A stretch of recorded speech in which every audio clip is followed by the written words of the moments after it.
अस्सलाम वालेकुम to all. उम्मीद करता हूँ आप सब खैर वाफियत के साथ होंगे। दोस्तों, आज की क्लास को हम कंटिन्यू करते हैं हमारे लास्ट टॉपिक से। लास्ट टॉपिक के अंदर हमने क्या देखा था, एंगल्स के हवाले से स्टडी किया था कि जब आप प्योर रोटेशन की बात करते हैं तो उस केस में हम एंगल को किस तरीके से सॉल्व करते हैं और अल्टीमेटली उसकी रिप्रेजेंटेशन किस तरीके से होती है। आज की क्लास के अंदर अब बात करेंगे रिप्रेजेंटेशन ऑफ कंबाइंड ट्रांसफॉर्मेशन, जिसमें ट्रांसलेशन भी होगी और रोटेशन भी होगी। जैसे कि आपके सामने लिखा है, लेट्स से रोटेट करना है alpha degree along the X axis, उसके बाद उसको ट्रांसलेट करना है L1, L2, L3 which is respectively on X Y Z axis. उसके बाद फिर उसको रोटेट करना है beta degree about the Y axis. तो उसको हम किस तरीके से सॉल्व करेंगे ज़रा देखिएगा। एग्जाम्पल के तौर पे इसको समझने की कोशिश करते हैं। एग्जाम्पल नंबर 2.8 हमारे पास है 8.731 अटैच्ड है एक कॉमन फ्रेम से जिसको हम कहते हैं नोवा। इसको हमने ट्रांसफॉर्मेशन करनी है और कौन सी ट्रांसफॉर्मेशन करनी है, सबसे पहले इसको रोटेट करना है 90 डिग्री का अबाउट जी एक्सिस से उसको रोटेट करें। उसके बाद फिर रोटेट करिएगा वाई एक्सिस पे 90 डिग्री पे और फिर ट्रांसलेट करिएगा 4, -3 और 7। याद रखिएगा कि जब आप यूनिवर्सल फ्रेम के रिस्पेक्ट से बात करना है तो जो चीज़ सबसे आखिर हुई है उसको सबसे पहले लिखेंगे, यानी सबसे आपने आखिर में ट्रांसलेशन की तो उसको पहले लिखेंगे। फिर इसके बाद आप इससे पहले आपने किया था, आपने 90 डिग्री वाई एक्सिस पे दिया था तो यहाँ पे 90 डिग्री वाई एक्सिस पे लिखा, और सबसे पहले आपने जो किया था ना वो सबसे एंड पे लिखा जाएगा, यानी 90 डिग्री जी एक्सिस पे। अब जैसे हमने लास्ट क्लासेस के अंदर देखा है कि जब हम ट्रांसलेशन की बात करते हैं तो यहाँ पे 4, -3 और 7 लिख दिया जाएगा, यहाँ पे डायगोनल में बनाएंगे। जब हम 90 डिग्री की बात करेंगे और वो भी गामा के वाई के रिस्पेक्ट से बात करेंगे तो बीच में 1 लिखा जाएगा। यहाँ पे cos 90 हमें पता है कि cos 90 का मतलब होता है 0, तो यहाँ पे भी 0 आ गया, यहाँ पे भी 0 आ गया। नीचे आता है -sin 90 और ऊपर sin 90। sin 90 का मतलब होता है 1, तो चूँकि यहाँ पे माइनस फॉर्मूले का था तो ये -1 है और ये पॉजिटिव बना है। अब हम बात करते हैं जी की, तो जी के लिए हमें पता है कि यहाँ पे 1 लिखा जाएगा। cos 90 अगेन 0, cos 90 0 0 और sin 90 और यहाँ पे -sin 90 होता है।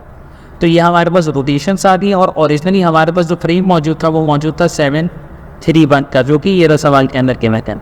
जब हम इन सारी चीज़ों को आपस में मल्टीप्लाई करते हैं तो हमें एक नई पोजीशन मिल जाती है जो कि है 5, 4, 10, जो कि जैसी पोजीशन हमने लास्ट क्लास में देखी थी। अगर हम उसको ड्रॉ करके देखना चाहें तो स्टार्टिंग में हमारे पास फ्रेम ये था, जब हम उसको फर्स्ट ट्रांसफॉर्मेशन कहते हैं, सेकेंड ट्रांसफॉर्मेशन करते हैं तो ये है, और अल्टीमेटली जब हम उसको तीसरी ट्रांसफॉर्मेशन करते हैं तो उसका एंगल चेंज होने के बाद कुछ इस तरीके से डायग्राम बनाई गई है, जो कि आप ग्राफिकली भी देख सकते हैं। सिमिलरली हमारे पास इसी तरीके से दूसरी एग्जाम्पल है, जो एग्जाम्पल है 2.9। सबसे पहले रोटेट किया 90, सबसे पहले हमने रोटेट किया 90 डिग्री से, रोटेट किया 90 डिग्री अबाउट जी एक्सिस, उसके बाद ट्रांसलेट किया, उसके बाद रोटेट किया वाई एक्सिस।